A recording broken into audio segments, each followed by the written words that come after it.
Thank you guys for coming through. Make this conversation real educational, real informative. Make this conversation real educational. I'll let you guys introduce yourself. I got Dave Anderson and I got Juwan Nelson up here. I'll let you guys introduce yourself. Juwan, you want to start? Nelson up here. Oh yeah, I'm Juwan Nelson. I'm a professional comedian. I'm also a certified ethical hacker and a senior global ops network engineer for a couple Fortune 500 companies.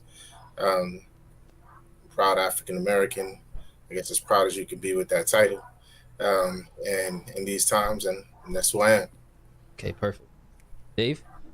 Yeah, Dave Anderson, affectionately known as the Business Bully, author, speaker, coach, professional shit stirrer, habitual line stepper. I do dope shit. Okay. And everybody is aware of the conversation today. So today, everybody is aware of the conversation today. So today, holding I think it's very important. There's a lot of, but a lot of times people don't get to chime in and see how they feel. But a lot of times people don't get to chime in. So we're going to be talking about the state of the election. Donald Trump, so we're going to be talking about the state of the election. Not sure what either side you guys are on, but we're going to get some quality questions and going to get some quality answers. Sounds good. We're going to get some quality questions. All right. So I will start the conversation with this. All right. So I will start the conversation with this. Republicans were fighting to push what could have stopped 41,000 people from voting in Arizona. To push what could have stopped 41,000 people putting tighter regulations on having to provide that was proof of citizenship putting tighter regulations on having to provide Biden won Arizona by less than 11,000 votes, I believe 2020. Biden won Arizona by less than 11,000 votes. Should migrants be able to vote, and should proof of citizenship be mandatory in this election? And should proof of citizenship be mandatory in this election? Who would like to go first? I can take it first. Okay. So I think when we say migrants, first off, we have to you have to determine whether or not we're saying migrants or we're saying legal or undocumented, because that's two different classifications. Do I think undocumented immigrants should be able to vote? My answer to that is no. I believe if you're undocumented and you're not here through the legal due process that you were supposed to take to get here, then you don't get any benefits of being a United States citizen. Now, I live in San Diego, it's a sanctuary city, and I'm probably 25-30 minutes from the San Ysidro border, which is the biggest land crossing between Mexico and the United States.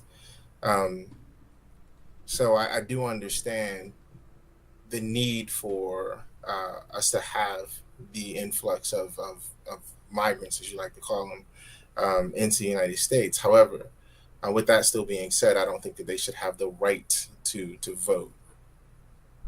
Not unless they go through the correct channels to get here. Okay. Dave?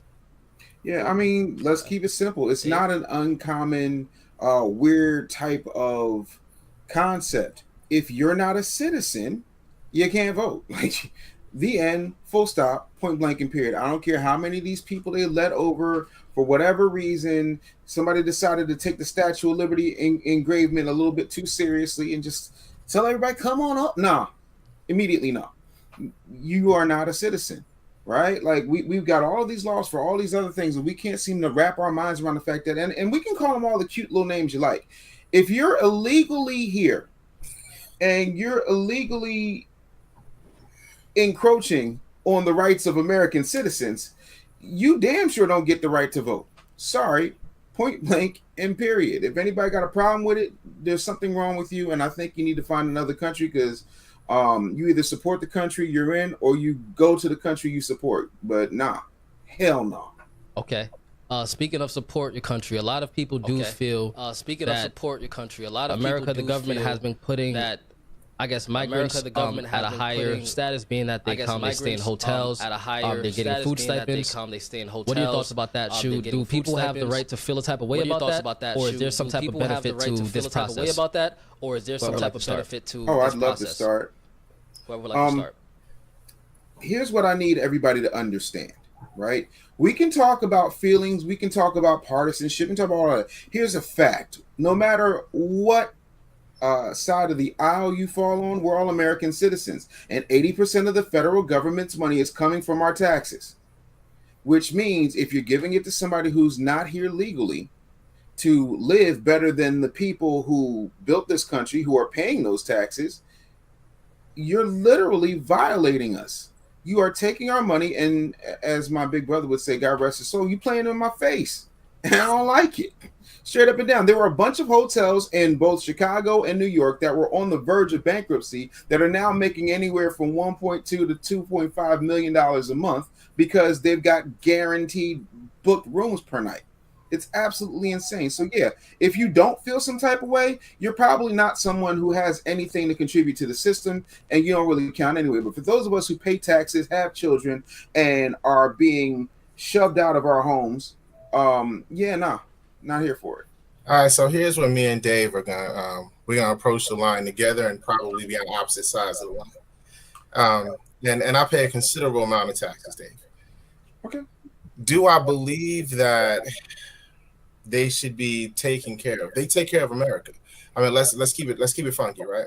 Nobody's stealing jobs. Like let's nobody. If you could steal a job, I mean, you'd steal doctor, you'd steal lawyer, you'd steal surgeon. You wouldn't steal a job. Most of these illegal immigrants, if that's what we're going to call them, end up working. That's first. Secondly, when people say, well, our taxpayer money, 80% of it goes to, this situation, that situation, I've broken down and done the math. It comes out to about $1 per person per year is what goes into these situations where we house these people, etc. If we don't want the people here, then it's a really simple answer. We have to stop sniffing cocaine. Like, it's just that simple. Cocaine comes from South America. It goes to North America as its biggest customer. The path that it takes is through Mexico.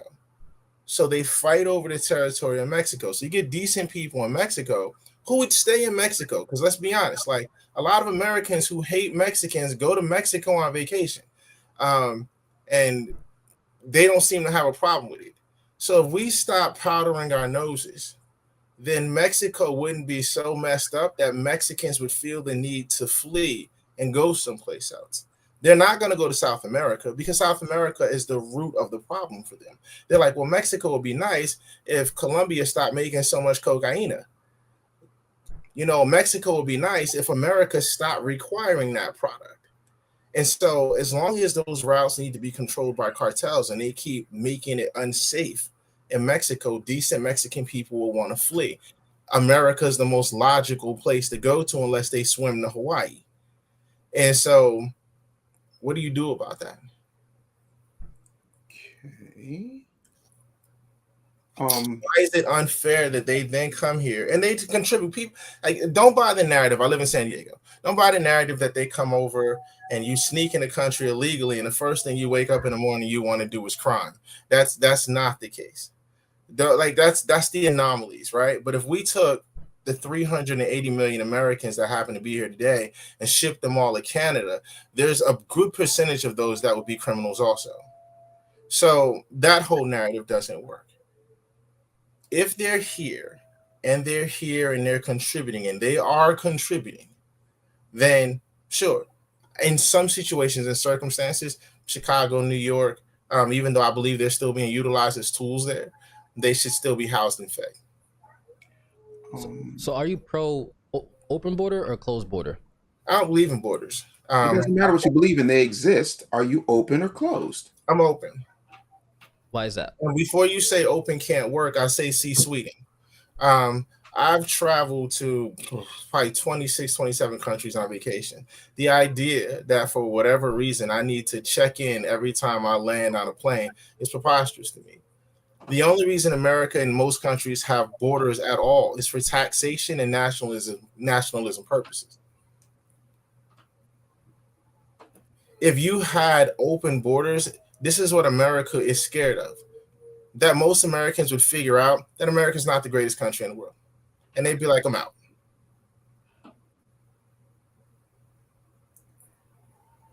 Okay. A few things. One, I don't care about whether or not they take jobs or not.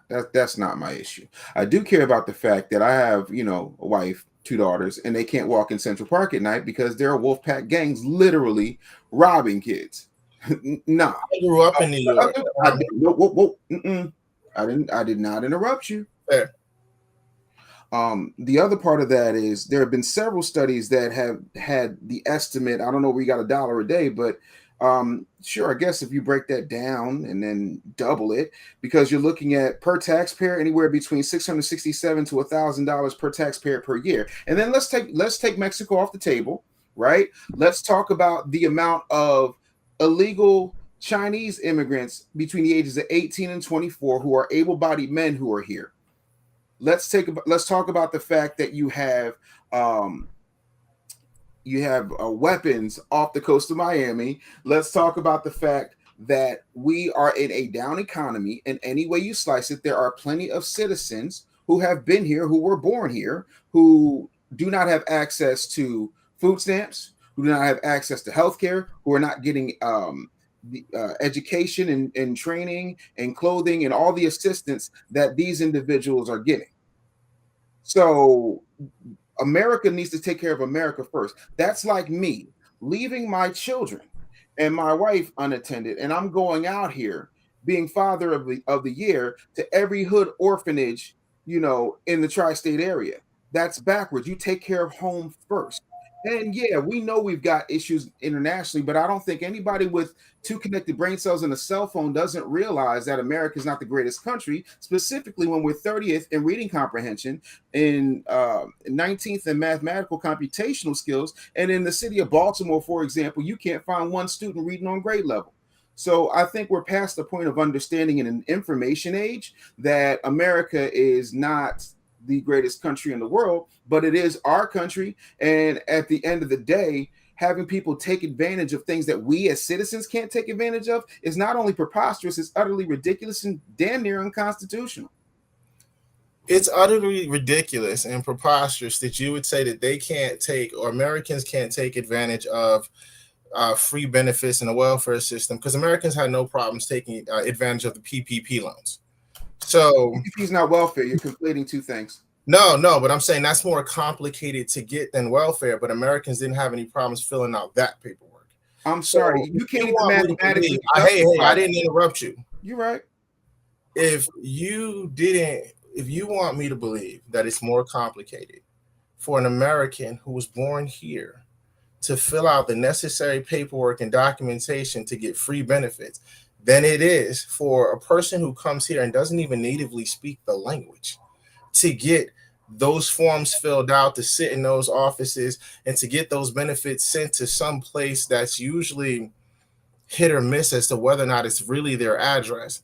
That's a tough sell for me. The interesting thing that I noticed about your conversation there was that you did mention the Chinese able-bodied male that come here, and we've spoken about obviously what goes down on South America or south of the border. You didn't mention the Canadians. You didn't mention any Europeans that are here longer than they need to be. There's a ton of Asians, and when I mean Asians, I mean the full spectrum of Asia that are here illegally. You left those off too, so that was rather convenient. No.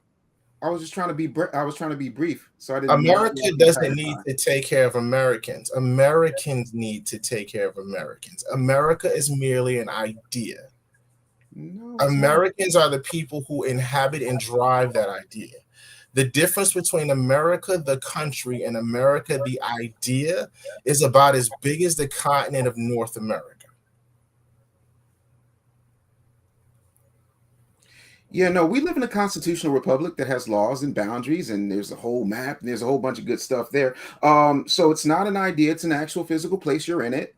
And at the end of the day, regardless of that, here's what you're leaving out, which I also find very convenient. The fact that people who, like you said, don't speak the language come over here, and there are a bunch of people who are hired by the government to fill out paperwork for them, to get them where they need to go, to get them on the bus, off the bus, get them clothed, get them trained. They don't have to do any of that. It's a very, very streamlined process for them, but there's a whole lot of red tape for America's citizens. That in and of itself is bass backwards, point blank and period. There's no way. You're trying to act like, well, if you could fill out all this, that's not the same thing as somebody just literally having things handed to them. And we can talk about how we feel, but I'm talking about what I know, having seen what the system actually does when an undocumented person comes into this country and they get those benefits and they get set up. That's a completely different thing than trying to, set up a PPP loan, which is a completely different thing because the majority of Americans are not business owners. The majority of Americans depend upon a system. and that system is a labor system. Most of us are not business owners. I'm a business owner. I understand that completely because I have 300 employees, and I know the difference between being an owner and being a worker. But what I'm saying to you is to talk about PPP in the same breath that we talk about welfare, in the same breath that we're talking about what these illegals are getting without having to do anything other than show up, it's disingenuous. It's a straw man argument. It's disingenuous to pretend that they're both not socialism to some degree. You said they weren't. That never came out of my mouth. Talk about what I said. Okay. So it's disingenuous to make it seem like there's no correlation between the two. It's also disingenuous to make it seem like during the PPP loans during COVID that everybody that got a loan was a legit business owner. You and I know better than that. No, but it's still a small amount in comparison to the amount of illegals that are in this country. Okay. I mean, well, we're not speaking statistics. We're speaking feelings. That's literally what we're speaking facts. You said I feel. So we're speaking your feelings. Now, no, we're not speaking my feelings. Fact, then give me some statistical data to support what you're saying. Don't tell me what you feel. So you're telling me that of the, I don't know, 10 to 15 million illegal immigrants in this that are in this country right now, there were 10 to 15 million PPP loans given? You know, there's 380 million. No, I'm not telling you that. That would be okay. False. So then it's not a fair comparison. Bottom line, statistically, not a fair comparison. Idealistically, it's the exact same thing, but we can move idealistically. Okay. One moment. So we're not dealing in fact now. We're dealing in conjecture. No, I stated your fact was accurate. Did you not hear that? Okay, one moment. I know we can stay on this topic for a while, but we do have a few other things to hit on. I'll not to break that up, but I will ask you guys the next question here. We're gonna speak about Kamala Harris just a little bit. Is Kamala Harris's identity alone one of the major factors determining why Black and South Asian people support her, or is it her political positions and agenda? Who would like to go first? I'll call on Dave. Sure. Here's the thing. I wish I could talk about an agenda. She hasn't put one forth. She's given a lot of speeches. I don't know if you know this or not, but speeches are not policy. You can't hold anybody to a speech. If that's the standard, then Bill Clinton should have been held to that standard when he and Al Gore said that they were going to give everybody universal health care 30 years ago. If we were going to talk about speeches, then we could talk about the fact that Obama said that, if you like your doctor with Obamacare, you can keep your doctor. And then plenty of people who got on Obamacare found out they couldn't, in fact, keep their doctor. Right? We have to deal in policy. So let's do it. Dre, let's do a quick check.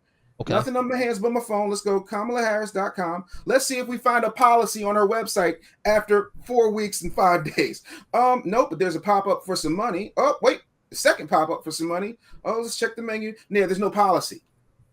And then the only policies I've heard her say on the campaign trail in front of her teleprompters, because without her teleprompters, she can't really function too well. She started saying things that I've heard before, like no tax on tips, which is a completely different spin than when she was the deciding vote on the American Rescue Plan, where they taxed people on tips and then hired 88,000 IRS workers to go after people who live off of tips.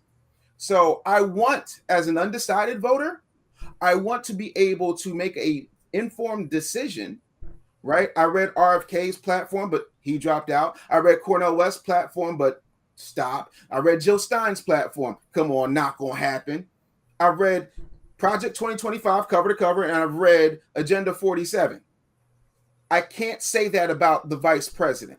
I will also say that when you have illiterate people who are radio show hosts talking about you should vote because an AKA might get sworn in by a Delta when normally the Chief Justice of the Supreme Court does the swearing in.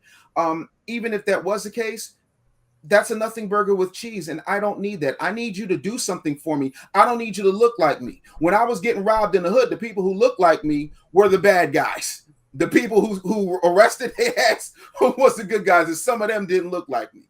Identity politics is a big part of it. And if you can't point to a policy and all you talk about, she got ovaries, she's Black, she's Indian, she's both, obviously it's more identity than substance because we don't know what it is. I don't disagree with that at all. I 100% agree with what he said there. The problem is that we abandoned policy and holding candidates to those kind of standards when we elected Donald Trump the first time. When we said you don't have to have any credentials to be president of the United States. When we said you don't have to have any political backing as far as experience, as far as philanthropic work, to be president of the United States. Once we elected him as president of the United States with that low of a bar, that became the standard. So now when we look at people and they go, well, I need policy from this person running in order for them to be president of the United States. It's like, well, you don't. You'd like it though. And I agree with Dave. I'd like to see it too. Okay. Real quick, because we were doing so well until that last little bit. With because the part, I agree with you. No, that was the good part. Oh, okay, all right. After that, Okay. because I need you to know something. That was what you call a low bar. And forgive me if I'm paraphrasing. What you call a low bar, I call Article 2, Section 1 of the U.S. Constitution. It says that you must be a natural-born citizen, you must be at least 35 years of age, and you must have been a resident of the United States for at least 14 years. They don't have to be consecutive or immediately prior to the presidency. That's the bar. That's the bar. It doesn't say anything about experience. It doesn't say anything about philanthropic work. That is the bar. By that bar, anybody can be president. That's a beautiful thing about this country. I don't know if that's the beautiful thing about this country. I believe that the forefathers did the best that they could do with what they were working with at the time. Right. And that's why I went back and I looked at the majority of the forefathers' age. It was ridiculous. Like, two of the dudes is 26. There's a couple guys in that's 33. Then all of a sudden you got a 71-year-old hanging out with a bunch of 30-year-olds for some reason. Then you got a couple 40-year-olds. I'm like, these are the guys who determined the rest of the United States forever. Yeah. At 30, if you would have asked me to put in an amendment, Mike Jordan would have a position forever. So that's the problem with why the standard is so low. The United States Constitution, you're absolutely right. The standard is what the standard is. But I think that they thought we'd exercise common sense to some degree. And on a lot of issues that they could not have possibly seen. You couldn't have asked them to see the internet. You couldn't have asked them to see 380 million people. You couldn't at that point in time ask them to see California. Mm-mm. So, you know, I think they did the best with what they had at the time, but we need to probably revisit that if we can't apply common sense to it. Right. But here's the thing, and this is why I feel, my personal opinion on this one, that we need to avail ourselves of the political process at all costs, because we never have ever pushed for an amendment on that. We don't push for term limits on congressmen and senators, which is absolutely insane to me. And then it's funny, out of 46 presidents so far, there's only been one independent president. And that one independent president said, if you sit up here, and I'm paraphrasing, if you sit up here and you decide that you want to deal with partisan politics, what you're doing is setting yourself up for an oligarchy, meaning you're going to have a bunch of people running around here treating themselves like royals. And you know what? For the first time in our lifetime, this is the only time we have had people on the ballot whose last name isn't Bush, Clinton, or Biden in the past 4.5 decades. That's insane. So yeah, I'm with you, but again, policies are the things that matter, because once you understand, because we have a representative government, as messed up as it is, when you have a representative government, if they're representing you and you're just like, oh, you know what, just do whatever, I don't care, and then they turn it into the Handmaid's Tale, you have nobody to blame but the man or the woman or the non-binary magical Power Ranger you are in the mirror. We agree. Okay. We agree. I got an additional question. We're speaking on policy. A lot of black people's main concern with Donald Trump is police immunity. Is giving police immunity good or bad? How about horrific? It's horrific a choice. No one should be above the law. Like no one. Policing itself already needs to be fixed on so many levels, that the idea that before you addressed fixing what we call policing, you would just say they should just get carte blanche immunity is insanity. Yeah, wholeheartedly agree. I expect someone who says things that are as nutty as Hooker spit at an All-Star weekend to say something like, oh yeah, let's just give them all immunity. I mean, if you open the Constitution, ain't no president going to be able to pull that off any daggone way. The other part of that is qualified immunity is an issue we ought to talk about, right? Where, you know, it's a situation where there are people who believe that it's unfair if a cop makes a decision in line of duty and that decision is legal, that you can sue him into the dark ages, setting up his family back, you know, for generations, especially when you've got, you know, FOP and unions and municipalities and cities that should be able to cover that cost without damage to a police officer being able to act. Otherwise, you're going to have police officers who are gun shy because they don't want to be the one to get loud with a $30 million lawsuit that they're going to take out of their behind in perpetuity. I think a lot of times we look at these buzz things that are said. Again, speeches are not policy. We look at buzz things that are said and we're like, yeah, hell no. It's never going to happen. There are Republicans who wouldn't even let that happen. The Democrats damn sure ain't going to let that happen. And I don't care if he had all Supreme Court justices whose all names were Trump or Drumpf or any derivative of his name on that bench. It ain't going to happen. What we need to be concerned with is why that we don't have insurance policies on each one of those individuals, right? And why municipalities don't create insurance policies in the event that anybody in the electorate or in the citizenry winds up getting hurt, maimed, shot, killed by a rogue officer. Then we also have to look at how much money we're putting into training and what they are actually training them to do. Then we also have to look at the fact that some of these police officers look like Chief Wiggum in a Simpsons marathon, and they haven't had any type of physical fitness. They're sitting in a sedentary lifestyle, and they just like to mess with people. There's not a lot of psychological stuff that goes on unless they discharge their weapon and hit somebody. So we need to deal with the structural problems that take place in the police force, and also the apathy that people have developed when it comes to making sure policing happens. You want to stop all the killings of Black people in America by police? I can do it in 10 minutes. You put a law out that says a cop can't live any further than 2.5 to 5 miles away from the area that he or she is patrolling. Listen, if I know where you live, you're going to watch how you move. That's how it goes. I agree with you. And I don't even think it's just that threat there. I think you have to know the community better. Correct. If you're 2.5 miles away from the area in which you police, you know the people.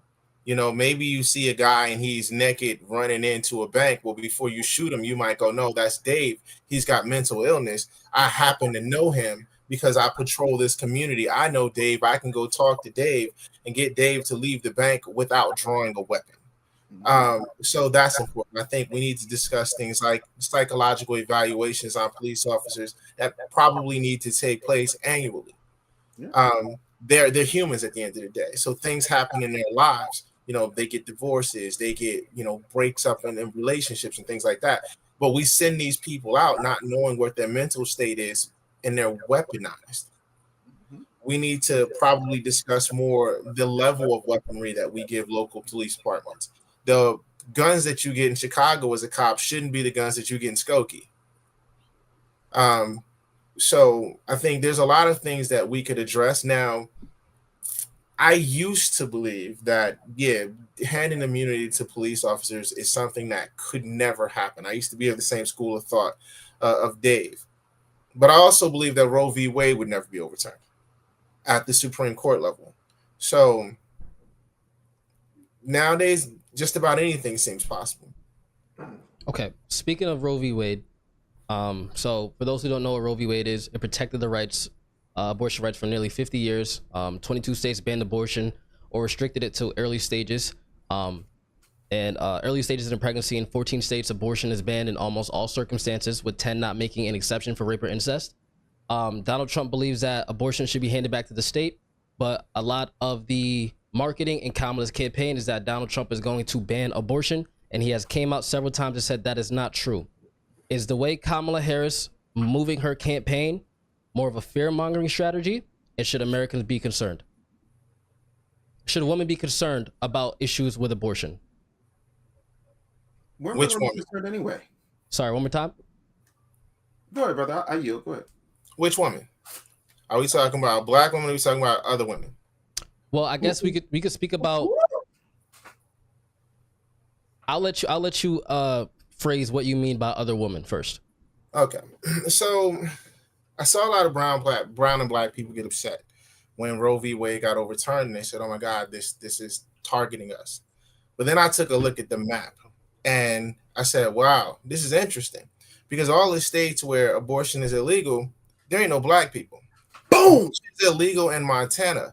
I went to Montana once, and it was a hot day. Even my shadow refused to be black in Montana.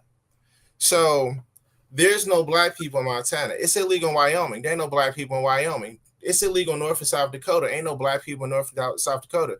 This law was overturned because white people feel like white people need to start having more white people. And so it really has nothing to do with brown people. Kamala Harris is using it as a fear-mongering tactic. I'm sure she has enough people in her inner circle that are intelligent enough to say, black people haven't figured out yet that this isn't about black people, but it really isn't. This is about the fear that white people have that in the next 2-3 decades that they become the minority. Mm-hmm. And that you have some Hotel Rwanda type situation going on, and they're like, yo, we don't want those type of problems.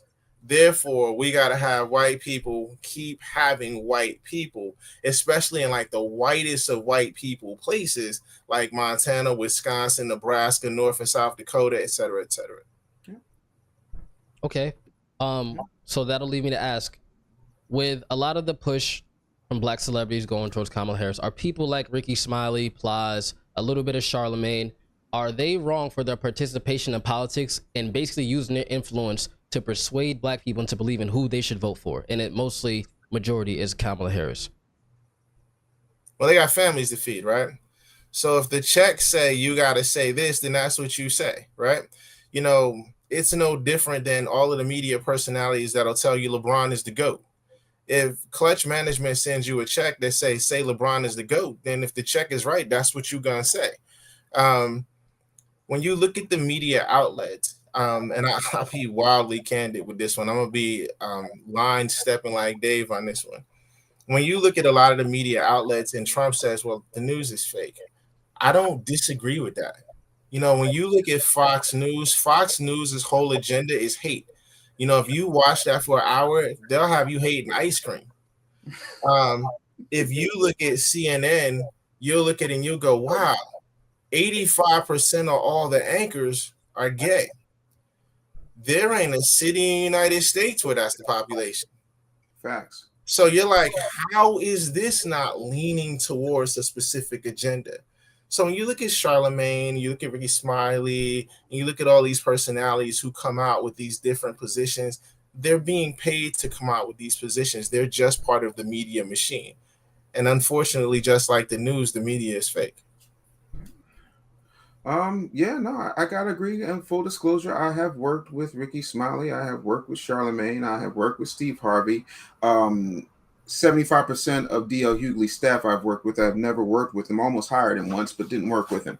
The WWE is much realer than anything you will see in black nationally syndicated radio. I am telling you from 30 years of experience, we can have this debate any way you like it, but I got years and years and years of receipts and a whole lot of awards that says I'm right. A lot of times, it's not just the money, and this is where Umar Johnson went wrong. It's not just the money, because what he did was he gave Steve and those of his ilk that out to say, I'm not getting $10,000 from them. Yeah, but you did say on camera in front of the vice president that, you know, she was working on something for your ranch backstage. So you were excited about that, which is basically what we would call plug-ola, meaning that you got paid for something that you then going, you know, take it easy on. Also, federally, all of them have committed a crime. According to the FCC, you cannot give time to one specific candidate and endorse one specific candidate without giving equal time to that candidate's opponent. It is a federal crime. When we were doing the Obama campaign, I literally had to reach out by phone and by email and by fax, so I had a paper trail, to John McCain's campaign and offer them equal time. That's not what they're doing because nobody's paying attention to what the actual law is. The other part of that, And I'm not trying to be funny. I've known Plies for the better part of 17 years, and I know for a fact that he turns that, and why y'all so mad? Y'all talking about a black woman? I just don't want to argue. Man has a business degree. He has not had a hit since 2018. Where's all this money coming from? Like, at some point, you got to realize when you're being played and the wool is going over your eyes. And then when you have somebody like a multimillionaire like Broderick Stephen Harvey saying, oh, well, we can't, I'm just going to give her a lob for a dunk because we got to get her in there so that next time we could get something. I thought next time was after Obama got in the first term. And then after that, and then oh God, Trump's going to put us in ovens. And then after that, well, we got Joe because we love Joe. Did you get your tangibles? I ain't get my tangibles yet. I looked at my plate and I ain't see no tangibles. They are doing what they are best paid to do because they're not readers. Because I can tell you 2/3 of the individuals we're talking about are functionally illiterate. One is absolutely illiterate. And so when you understand that, you also understand that somebody is feeding them that. You also have to understand who is paying those bills because the DNC puts a nice check in the advertisement of the syndicator and the affiliates. Then you also have to look at the relationship between the owners of these corporations, be it iHeart, Cumulus, Radio One, whomever, and the Democratic Party, and the fact that they want to be able to take their boo thing to the White House and take pictures around Christmas. So yeah, it's a problem. Do they have a right to do it? Sure, but you're also a public servant, and you're now violating federal law by being lopsided. And you can't honestly believe that they believe what they say, because then you just have to rip right back to what Dave said to start this. So if you cornered Plies and you said, okay, well, you say I should vote for Kamala, what policy did she tell you about that I should vote for? And he'd have the same answer we all have right now. She has yet to tell me a policy. Okay, so I have a better question. I'll explain it for the people that are listening. Now, I didn't look at another chart, so these numbers could be off, but I found this on a very credible website. Who is responsible for the economy right now? They say Trump handed Biden a terrible economy. In Q2 of 2020, the GDP growth tanked around 28%. It rose back up Q3 of 2020 to 34.8%. In Q4 of 2020, back down to 4.2%. In 2021, rose slightly to 5.2%. In Q4 of 2021 was at 7%. So it doesn't seem anyone was handed a dramatically uneven economy. So who is at fault for today's economy? Is it a Biden economy or truly a Trump economy? Wow. Did you want to go? Because it's neither an option. Right. It's neither an option. The economy is the fault of corporate greed. The economy is the fault of, unfortunately, COVID. When COVID shut the world down for a year, I know people didn't think that the guy sitting in every corporation was just going to voluntarily take that loss and not try to recoup that money on the back end. So then what we saw on the back end, which is 2022, 2023, 2024, was them jacking up the prices on everything to try to make back the money that they lost. They ran a nasty social experiment on us, and we all failed it. Mm-hmm. They said, hey, look, we're running out of toilet paper, go buy it. And we all lined up to go buy toilet paper, and we don't know why. We don't know why to this day. We all ran out to buy toilet paper. But what they realize is where supply is supposed to meet demand in America. If I tell you that the supply is not going to be there, Americans will run out and get it. So then they started saying, wow, we're out of baby formula. People ran to get baby formula. Oh my God, chickens have stopped laying eggs, so now we're out of eggs, and eggs need to cost $9 a dozen. So then we ran out and we bought eggs. Oh, there's a chip shortage. So everybody ran out and started trying buying Teslas, and dumb brothers who didn't know what they meant went out and tried to buy some Lays. I mean, it was just the game that they've been running on us, and that's just corporate greed. People think that the president of the United States, and it's mind-blowing to me, can determine how much a company charges you for something.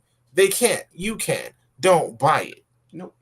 I don't understand why people buy perishable items at high prices. I'm like, the grocery store can't keep it.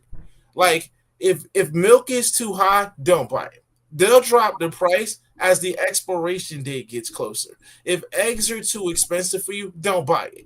They'll drop the price as the expiration date gets close. They've convinced us that we have no power as people. And the way that they did that is they said, we're going to give you everybody else to blame but yourselves. And since you really don't want to blame yourself anyway, you'll get caught up in this game. And unfortunately, too many people have. Yeah. Yeah, no, I think it's completely irresponsible to try and blame it on one president or another. Like, I'm not even going to get into the corporate thing because he's 100% right. But it's not just an administration thing. All of this goes into fear mongering. It's kind of like when I was in the news, a lot of times we would do promos and would say things like this: what's in your apples could kill you tonight at 11. First of all, if something in your apples could kill you and it was that serious, then the federal government would have taken over the airwaves and said, everybody stop eating apples right now or you're going to die. They wouldn't make you wait till 11 o'clock. Now, the truth is there is a certain amount of poison in the seeds, but you'd have to eat an entire orchard of apples in order to do that. Meaning, if we scare you enough to say, oh my God, it's going to get worse. It's going to be the Handmaid's Tale if this particular president gets in there, or it's going to be great if this particular president gets in there. It's absolute BS. It's a crapshoot. Any president who had to deal with the greatest plague, whether it was planned or not, since the Spanish flu, is going to see an economic downturn. That's simple math. But again, when you don't know, and that's the beauty of the way that these crooks have set up the political system, they can weaponize the media and make you believe anything because they count on one thing: an ignorant electorate, and we give it to them in droves. And America's no longer the home of the brave. He's right. Like, we scare easy. You know, they started with anthrax. Everybody was scared of that. Then they were like, oh my God, it could be the swine flu. So we were scared of that. Then it was mad cow disease and we were scared of that. Then it was Al Qaeda and we were scared of that. Then it was ISIS and we were scared of that. Then it was Osama bin Laden and we were scared of that. I could just keep going on. Then it was COVID and we were scared of that. You know, then it was the Virginia snipers and we were scared of that. They keep us afraid and we scare easy. Yep. Speaking of that, a lot of people were afraid that Trump was going to go to jail, and they feel someone with 34 felonies should not be president. Was that a fair trial? And was that case judged? I guess the way I could put it is, did he deserve all 34 of those felony counts, or was that a push? Speaking from a typical American who may not think outside the box, was that something to try to get rid of him and get him out of the election, giving him 34 felonies? When I first found out that Bill Cosby was slipping pills in people's tea, I was like, nah, not the Cos. I mean, I grew up on the Cosby Show. When it was 4 people, I was like, he being railroaded. When it was a dozen people, I was like, ooh, this don't look good, but I still believe in the Cos. When it got to 26, I was like, he probably did at least one. With 34 felonies, Donald Trump at least did one. Now, does that mean he shouldn't be able to be the president of the United States? Well, we have to go back to what Dave said. The standard in the Constitution is that low. And because it's that low and it allows him to still be president of the United States, even as a convicted felon, then the answer to that question is, yeah, he should still be allowed to be the president of the United States because that's what the Constitution says. Do I think the trial was fair? I don't know, and I don't think it matters. Because I think, like I said, he's guilty of at least one. So if he's guilty of at least one and you give him 34, but the one doesn't disqualify him from being president of the United States, then why should the 34? Yeah. He's absolutely right. Couple of fun little things. The problem sometimes with having experience is that you know too much firsthand that the average bear doesn't know. Cosby pissed off the wrong people because everybody and their mom was doing those things. I could sit up here and tell you that let's take Cosby off the table. Let's go to the magical land of make believe. And trust me, I'm going to land this plane really nicely. So just buckle in, strap in, watch for the seatbelt sign. Imagine we lived in a world where if you didn't do what the people in power wanted you to do, the first thing they will do is they'll try to take your money. If they can't take your money, then they'll try to make you look crazy. If they can't make you look crazy, then they'll give you a warning shot. Like, I don't know, let's say your kid decides to be a good Samaritan one day and help somebody change a tire, and that kid winds up dead. Or let's say that another person who's prominent has a father that winds up getting dragged by the back of a truck, and then all of a sudden you fall in line. Like, certain things happen to keep certain people in place so that nobody rises above their station in order to inspire people. Because J. Edgar Hoover's confused and, allegedly mulatto behind, said the last thing that he wanted was a black messiah. Now, having said that, I will say this. When it comes to Donald Trump and these 34 felonies, you have to realize that all of these felonies were once misdemeanors that were past the statute of limitations. And in order to make that happen, somebody had to come down from the federal government, take a demotion, and then decide to prosecute that case and turn those 34 misdemeanors into felonies like that. So then what winds up happening is they say, well, there's a bigger conspiracy, and these 34 things are the tip of the iceberg, and so we got to turn them into felonies, not realizing that what really is happening is they're weaponizing the judicial system in order to, one, affect this man's pockets, because it's almost a statistical impossibility, unless you're Tom Brady, to throw the Super Bowl winning touchdown, sleep with a 6-time Sports Illustrated swimsuit model of the year, and then be in 3 #1 box office movies. It don't happen. So you mean to tell me this dude done, grabbed him by the cooter, then did all this illegal stuff? Nobody talks about the fact that the reason he even made the payoff was because the chick Stormy Daniels was blackmailing, and we leave all of that stuff out because nobody's going to do any research. And this ain't me defending the man. The man is reprehensible, but that's not the point. The point is they know that he upset the apple cart so much last time that the last thing they want to do is keep him in there. So they want to try and stack the deck. So now he's the felon, but you can't tell me what policy you hate. That's the gag. So yeah, I think it was unfair. Was it legal? Yeah. Was it right? No. And they're going to do whatever they want to do because they want to get their man in. Because this, as Donald Trump would tell you, is the WWE. Seems as though he's a WWE Hall of Famer. He knows better than most that this stuff is already predetermined, and they trying to do everything to put the fix in. So which administration would America be better under? Should Black Americans vote Donald Trump, or should Black Americans vote for Kamala Harris? Black Americans should vote their interest. We're not. I know we like to act like we are, and I know Master Joe done told y'all from his creepy basement. If you don't know, you got a problem voting for me, Trump. You ain't black.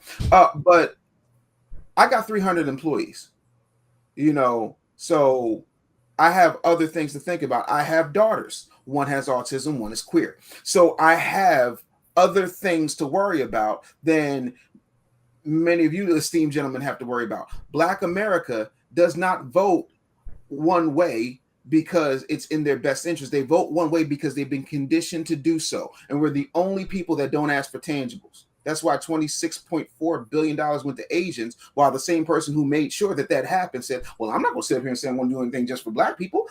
No. So you got to decide what works for you. If that works for you, then you want somebody to make all the decisions for you because you haven't found your nuts yet or they just haven't dropped, then by all means do that. But you have to look at policies so you know what you're getting yourself into. It's like when we download an app or we get a brand new cell phone contract and we go into T-Mobile or Verizon or whatever, and we just go accept. You're voting for whatever they decide. So if they decide to turn these phones on and keep them recording, then that's your dumbass fault because you signed off on it. That's what it means to vote without policy. All Black Americans aren't the same. Dre, Right. I'm in a completely different socioeconomic bracket than you. Dave is in a completely different socioeconomic bracket than me. We're in 3 separate states that have 3 different state policies, state taxations, state laws, et cetera, et cetera. You have to vote for what you feel like is going to help you get the next step up in your own life. Because the president is only here for 4 years. Mm-hmm.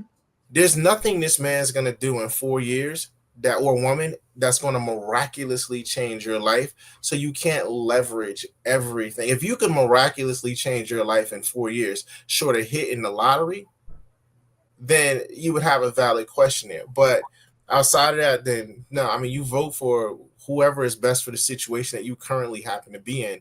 And, however close you are to the checkered line that you need to cross. So speaking of black sorry, who blacks should vote for? There's a lot of heavy talk on reparations and blacks getting a hate crime bill. Do, do blacks deserve reparations? Why not? And like the Asians and the LGBTQ community, do they deserve a hate crime bill? Is it Everybody necessary? deserves a hate crime bill. So, I mean, I don't know that we should keep breaking hate crime up by race. Like that's weird to me. Do I believe African Americans or Black Americans deserve reparations? My answer to that is yes. Do I believe that the reparations should be cash? My answer to that is no. The idea that you ask for cash as a reparation means to me you know nothing about money. Because if they gave every black person $100,000 tomorrow, $100,000 would now be $10. So there's no point to giving out cash reparations because there's so many of us. What you should give us is free education. I think you say, you know what, for African Americans, you give them 40 years of free education for their children, their grandchildren, however they want to use it. They can use 40 years of education because that's where we fell behind at. When you look at most other countries where they come over here, Iranians, Persians, which is Iranians, I mean, John's Lebanese, Chinese people, they come over well educated. Indians, they come over very, very well educated, and they take the higher end jobs because they're so well educated. We're behind on the education spectrum. So if you want to give us anything, give us access to more education on the elite levels. Yeah, I'm just about there with you. Couple of quick things. The Iranians, the Indians, hell, Armenians, people from God, they all have better education systems than we do. Our education is hot trash truck juice. I'm not, listen, I've had the pleasure of Wolfgang Puck serving me what Justin Timberlake likes to eat and what Jay-Z likes to eat. But if he gave it to me on a dirty back alley trash can, I ain't eating it. And the education system is hot trash truck juice on all levels. As a college professor, I can tell you, as a son, brother, nephew, and father of educators, I can tell you, nah, not at all. I think we need to adopt the Armageddon principle. When they sent those folks up in the movie Armageddon, if you've never seen it, they had to take down a meteorite. And they said, well, what do you want? Well, we want this amount of money, right? We want our records clean, right? And we never want to pay taxes again. Because the truth of the matter is, whether you like it or not, whether you believe it or not, whether you feel it or not, black people built this country. Look at Washington, D.C. Look at all the inventions we brought to this situation. Hell, our number one export is cool. Our music, our culture, our infrastructure. The way that Ford was able to become a superpower was because of George Washington Carver. And I know that folks like to limit him to peanut butter. What we have done in this country made us a superpower overnight. And that's just off of 400 years of free African labor. So just because of that, we deserve cash. And I've heard people say, oh, well, we should get a parcel of land just for us. No, so that they can decide to bomb it like they did Move here in Philadelphia in 1984. Are you stupid or are you just uneducated? What needs to happen is we need no more studies. We need to make sure that we have access to capital. We need to make sure that we have a focus on entrepreneurship and education in the form of not just getting a liberal arts degree, but being able to take a skill, whether that is contracting, whether that is being a mechanic, whether that is author, lawyer, whatever the case may be, something that they can't rip away from you. And also make sure that you remain debt-free, for the next 10 generations. That's how you repair a community. That is how you give back to what you took from this community. And I know no one was alive who was a slave, and no one was alive who was a slave master. Great. But, I know plenty of white people who aren't racist, but I've yet to meet one that doesn't benefit from the system of white supremacy. So if you benefit from it, cut the check, because they damn sure cut the check to fix Notre Dame. They damn sure cut the check to fix Ukraine. They damn sure cut the check to pull out of Afghanistan and cost 13 soldiers their lives. Like, we can cut the check for a bunch of other stuff, but when it comes to black people, nah. Because if that was the case, it would have been called black rights instead of civil rights. So speaking the things you guys did cover, John, who's here with us, does have a question. I'm going to unmute him so he can ask you guys this question. John, can you hear? Yeah, can you guys hear me? Yes, sir. So I've really been enjoying the conversation this far. I think it's been great. I do want to ask you something because there was a little bit of a point of contention in the beginning of the conversation when it came to illegal immigrants and their priority in the US. And as an Arab American right now, I know a lot of people like me are looking at the situation in the Middle East and also looking at Ukraine and trying to understand why the American government is continuing to prioritize citizens abroad over their own citizens. So I wanted to ask you guys what you think about that and what you expect from both administrations, not only as Americans, but also Black Americans, seeing how they're coming out and kind of shilling for, these other parties that are not a part of our American system. I don't expect anything from the administration. That's the same thing I expect from every administration. Like, absolutely nothing. Why do they prioritize other countries over prioritizing America? Because there's no reason to prioritize America. If I fixed America, what would I run on the next time I ran on? Dave's older than me, so maybe he can correct me here, but for the entire time that I've been alive, every politician has used the same words. We're going to take taxes out of the middle class. We're going to cut those. Be careful. Somebody's trying to steal your Social Security. It's always been the same. They've not fixed it. We need to simplify the tax code. That's been every president of my lifetime for presidents that I can remember. I think the first person I remember running for president was Jesse Jackson. He had me stand up in 8th grade and say I was somebody. And so I think that that's the case there. Otherwise, yeah, I expect zero. Dave, anything? Yeah, my dad, who was in law enforcement, used to love the Temptations, and one of his favorite songs was "Ball of Confusion," and it said, "Vote for me, and I'll set you free. Rap on, brother, rap on. The only one talking about love, thy brother, is the preacher." And it seems that nobody's interested in learning but the teacher. Having said that, they love making people feel like they're going to help you. Here's the thing, right? My daughter's 25, going on 26 years old. If she needs her daddy, like if she's like, "Daddy, I need, this amount of money, or I need you to come help me with whatever," she ain't waiting for me to do it January 1st. She wants that help now because I'm her daddy right now. I've been her daddy since she was born. I'm her daddy. She looks for her daddy to take care of her. She looks for her daddy to protect her, right?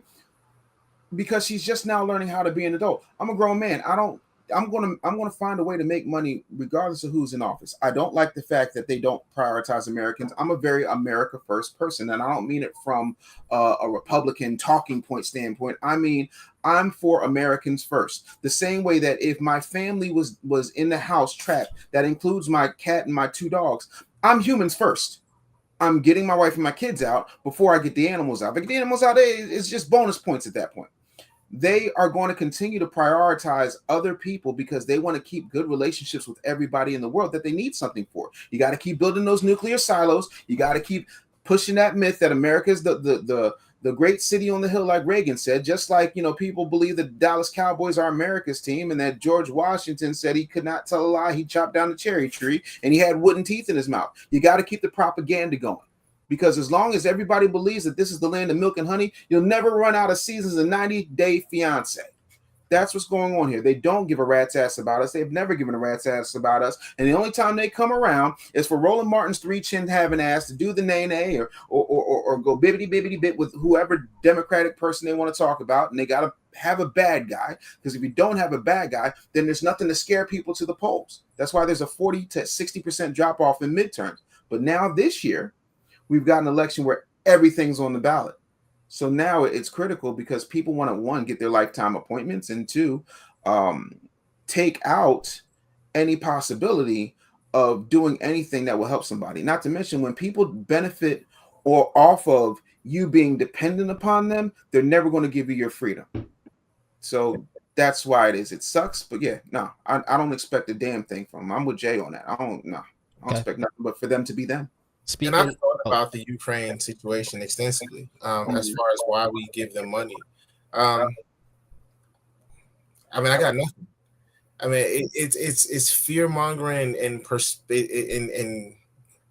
guessing at best. You could make the argument if Russia took the Ukraine, they would go after Poland next. You could make that argument. It wouldn't be insane to think, which would then, yeah, obviously catapult us into a world war due to Article 5. But to me, I'm like, well, if you honestly believe that, then you would allow the Ukraine to be more offensive right now than you are. You know, than to say, well, we're going to hand you some weapons, but here's how you can't use them. You know, if I really cared that somebody was going to kill you and then come after me, John, and I gave you a knife, I wouldn't say, but you can only use the non-sharp end of the knife.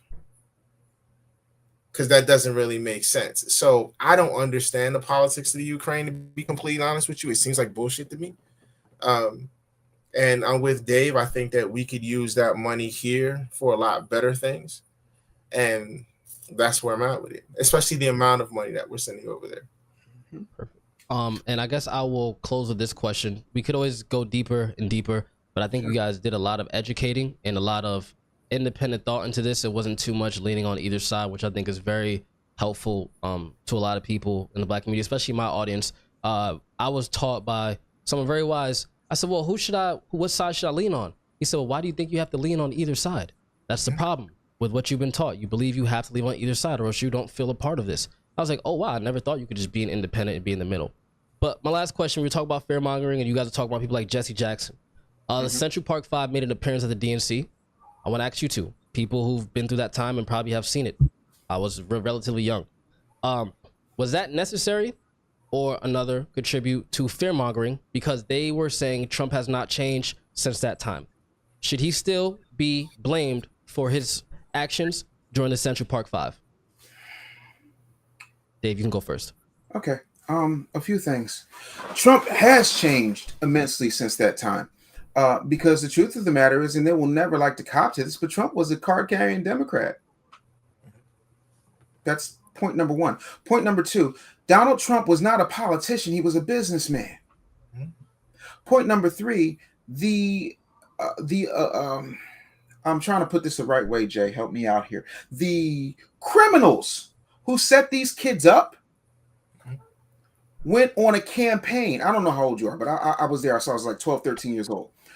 They went on a campaign painting these kids out. They put a Pepsi can. They said, oh, these kids did this and it's this, that, and the third, blah, blah, blah. You know, we got to get them all, so on and so forth.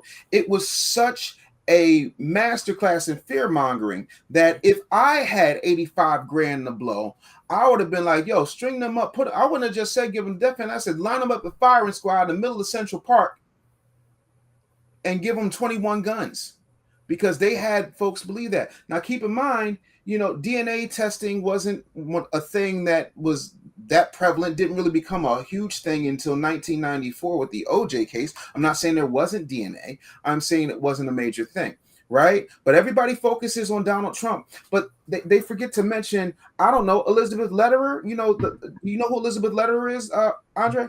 No. Okay, of course you don't, because they don't talk about her. Because ironically, she wasn't at the DNC, but she's a Democrat. Not only that, she was the assistant district attorney under Robert Mergenthal. That's the district attorney, both of whom were Democrats. They conspired to whip up this thing to make it look like these kids did that. Donald Trump did not do that, right? Then you've got Linda Fairstein, who was the head of the sex crimes unit, who stood in front of the press, in front of the world, and said that these kids did it. She said that she needed to push the case forward, that we got to get these folks off the street. And then that also led for other people to start talking about the language much later on when it comes to super predators. But taking out a couple of full-page ads is not the worst crime here. The worst crime here is that Democrats are acting like they weren't the ones who put the Central Park 5 in jail in the first place, and then had them paraded up there with Al Sharpton, who is going on record to say that he was a federal informant. You can't make this up. So just to be clear that I heard that correctly, the Democrats were pushing this to get them locked up, and then they brought them out to the DNC. Fast forward. I want everybody to look up these names. Elizabeth Lederer. She was the ADA in Manhattan under the jurisdiction of Robert Morgenthau, who was the district attorney for Manhattan. Linda Fairstein, who, by the way, donated to every last Democratic presidential campaign in the past 30 years. You can look that up too. Linda Fairstein, she was head of the sex crimes unit. She was the one that helped whip up all the fake evidence that led to their arrest and conviction. And Robert Morgenthau conspired with her. And I have Linda Fairstein pulled up. It says she was the New York City prosecutor focusing on crimes of violence against women and children. Mm-hmm. Yep. Okay. Yeah. Elizabeth Lederer had obtained police confessions after having those kids in there for hours on end. No legal counsel, no representation from their parents, all of that good stuff. They didn't care. They ignored a bunch of exculpatory evidence, including DNA testing that they did have access to. Even if it was primitive by today's standards, it would have still freed all of them because none of their DNA was anywhere near there because they weren't anywhere near there, right? And then they went with that. They relied on coerced confessions and no physical evidence or any that was real, putting those kids to the crime. Then Linda Fairstein created that term wolf pack, which is still used today. Oh, they were a wolf pack. We got to get them, so on and so forth. And all it did was push fear out, which meant that more newspapers were being bought, more people were listening to the radio, and everybody was afraid. Then you have to look at the racial bias of that office because everybody, you can see how black and brown and yellow everybody I just named is because they ain't. And you know, all it did was feed into the stereotypes. So when you hear black people say black and brown people, or brown people say black and brown people, this is really why. Because black and brown people were on that day. And Matthias Reyes in 2002, so we're going from 1989 to 2002, finally confessed to doing the actual crime, but nobody cared. Wow. So all of that, and we're worried about a guy who took out an ad because he had money to do so?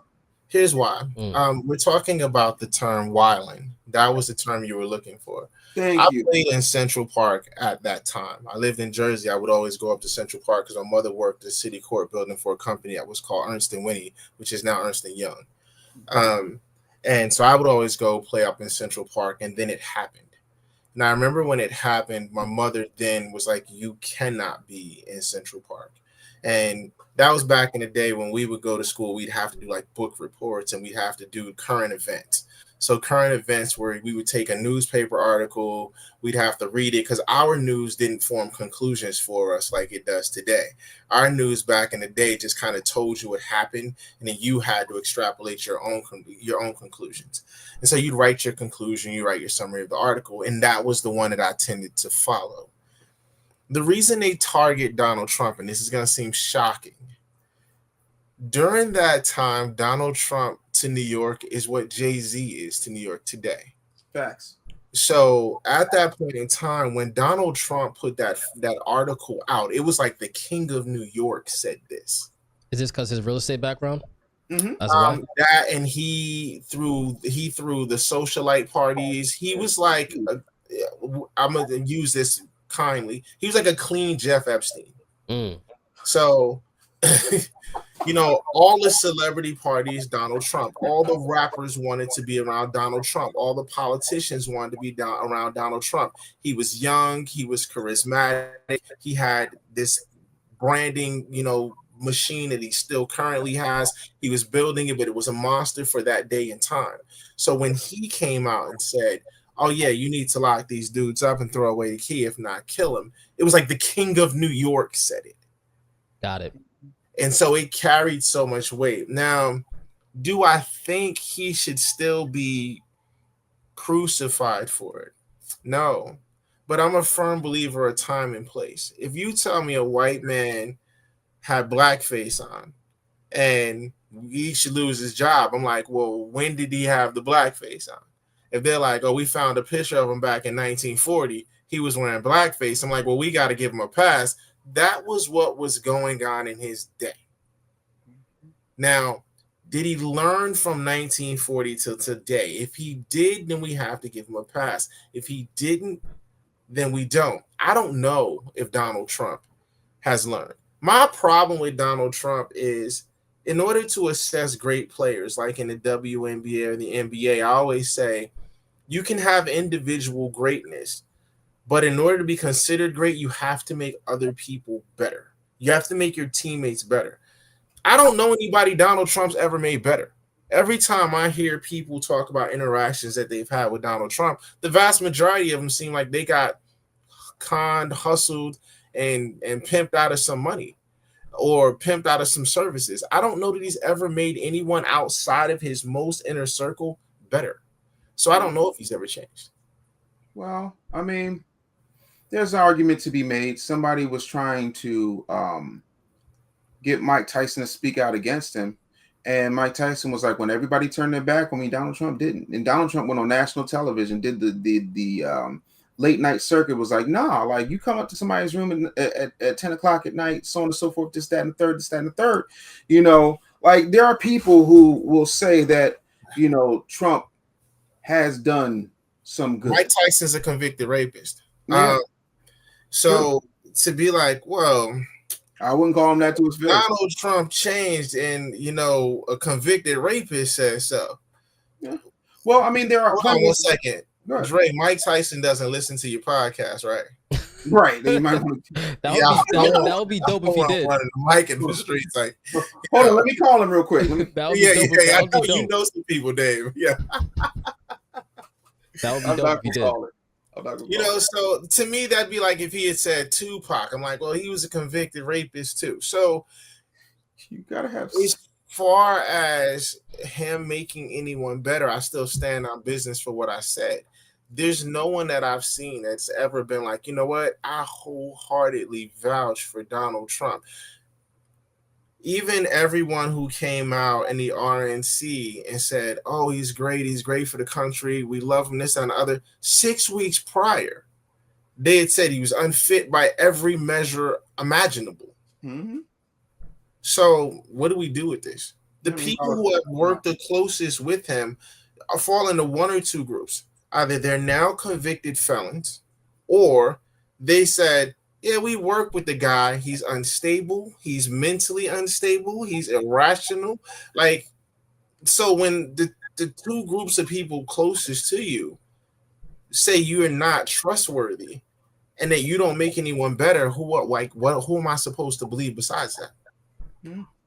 Well, I mean, you could believe the amount of, you know, Black New York workers who got loans in order, like contractors who got loans to start their business. You could believe, you know, you could believe Jesse Jackson, who, when the Democrats turned their back on him, Donald Trump funded not one but both of his campaigns. Like, there are people, but I'm with you. I still think he's reprehensible, and I believe Jesse Jackson for anything. No, I believe Jesse Jackson, but I'm just talking about what he did. Okay, you know, and there's a certain degree of pandering, right?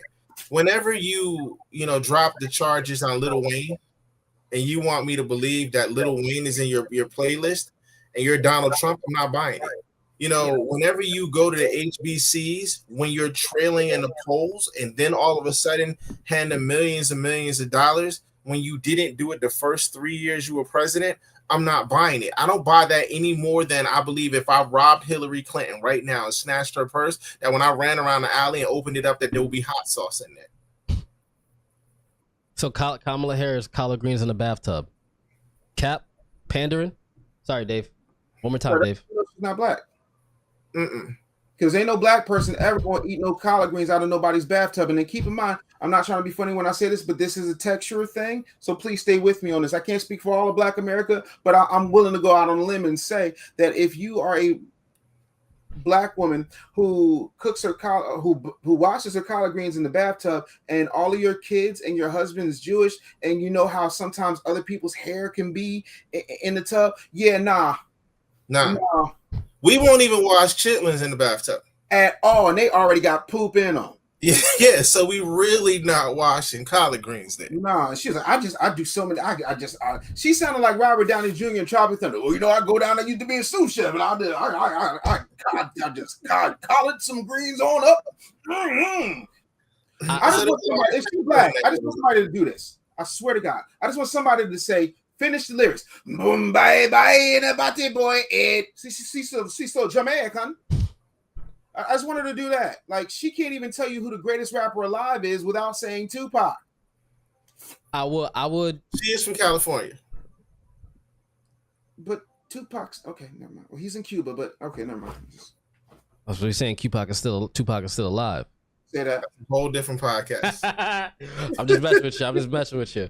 I will say this has been dope, very informative. I'm gonna leave it on this last thing, I promise. And I have a feeling how both of you guys are gonna answer based on this conversation. Who can we expect to win the election?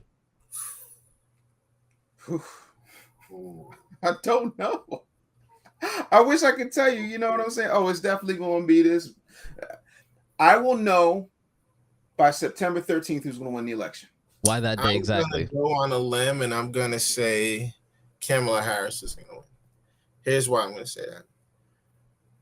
When black women vote on a number that they get black men to vote, Dems usually win. When Dems package their candidate up like celebrities, they tend to win. I think the DNC is the worst organization not named the Washington Commanders. They don't win historically because they don't know how. At all. They play a sport the way it's supposed to be played, even though no one else is playing it that way, and they're getting their ass kicked every time. So anytime they win, it's because they get a rock star. John Kennedy was a rock star. Yep. Bill Clinton was playing his sax on the Arsenio Hall show. He was a celebrity. He was a rock star. Yep. Barack Obama came out the gun after his 06 DNC speech as a rock star. And then so you saw what they did with Kamala at the DNC here. They tried to make it this big pomp and circumstance thing and make it look like she was some super celebrity and she was cool with everybody. And, you know, now she's clapping back on Twitter, and so is her VP candidate, to look like we're hip, we're cool, we're celebrities, we're Bill Clinton again. With that being said, if they keep pushing down this alley, I think she'll win. I think it'll be close. I don't think we'll know the day after the election who won, because I think that Trump and his people are preparing already to fight. Mm-hmm. And I think the country could look real interesting. But I think she does win. I think it's just going to be really close. Dave, you said September 13th. You'll know 13th. what's I happening don't know by that day. September 13th. Well, because it'll give me enough time to process the debates, you know. Are they actually going to do it? I heard she's trying to change the rules. Yes, of course she's trying to change the rules. They're always trying to change the rules. Trump has agreed to do ABC and then another one on NBC. And my whole thing is she's Ron Burgundy. If you don't put that prompter in front of her, it's over with. There's no prompters. There's no notes. You can't, nothing in your ear. You got to be able to flow. And we saw what Tulsi Gabbard did to her. We saw what Trump did to Biden. If she can't come out there and defend the fact that she has flip-flopped on every single take she had just 3.5 years ago, if she can't come up with a really good defense as to why she went from let's hire all these people to work at the IRS in order to go after tip workers, then she gonna have a tough road to hoe. But you know, Megan Thee Stallion can come out and twerk one more good time. I think she wins all three. I think she wins all the debates. Here's why. I do. Because the RNC was like an hour and 40 minutes when Donald Trump started talking. And they did an interesting thing. They once showed a shot of him overhead. And if you saw the teleprompter, it wasn't moving. He had been off script for like 20, 25 minutes, just sending a shout out to Kid Rock and shouts out to Hulk Hogan. I don't think Donald Trump has the moxie to bring it to Kamala Harris on the issues that Dave is talking about. We can't give him credit for beating Joe Biden. Like, if I beat a handicapped kid in basketball tomorrow, that doesn't mean I'm ready to take on Kawhi Leonard. So Medicaid. You said what? Yeah. Medicaid. So his performance, all they told him on Joe Biden, they was like, look, just don't say nothing bad. Biden will beat himself. And he did. And so Trump just kind of had to stand there and kind of coast it. And every now and then he would look over and be like, damn, this is easier than they said it was. Right. And he'd throw out a quip. I don't think Kamala's going to be food like that. So I think she's going to punch back. I think the problem is, and I don't think we learn a lot from these debates, is because neither person has policy. And so it's like, what are you attacking on the other person if it's just not personal? Well, the Democrats are going to attack Orange Man bad all day, every day. The reason that I'm almost with you, and I would be with you if it wasn't for one thing, and that is a Silver Street woman named Tulsi Gabbard who already washed Kamala Harris like my Aunt She's Fran not would wash. Donald Trump. She's better than Donald Trump in debates. I understand that, but she got hired in order to train him on everything he needs to do in order to wash her. I don't believe you can train Donald Trump. We'll find out. I can't speak to beliefs. I'm just talking about there's no reason to pull that weapon from across the aisle if you're not going to utilize it. Now, but everybody is who they are when they get punched, right? Yeah, so, you know, like I could teach you. You could be a slugger, right? And I'll be like, look, Dave, if you go out and you slug against this guy, you know, he's going to beat you. Let me teach you to box. Right. And we saw with Gotti Ward. You come out and you'll be boxing, but the moment I pop you real hard, you go back to what you are inside. Mm-hmm. And so the moment that she hits him to a point where he goes off script, he's gonna be like, damn, everything y'all trained me to do, I gotta let this hoe know. And he becomes Donald Trump again. Yeah. Well, somebody say, I don't think she's that sharp. And you're gonna see on Thursday. That's why she gotta have her handler with her, Tim Walz, when she does this interview on Thursday. Yeah, of course. Know? So I think that's what I'm saying. I think September 13th is going to tell me everything I need to know. But I think you could lose debates and become the president. George W. got washed in 3 debates. Barack lost the debate. I mean, I lost all the debates, including the one where everybody dropped out of the primary magically. Oh, and that magical place you was talking about, where we had a strap in, does that land at LAX? Because it really sounded like he was describing this place. I know that's not too far from it.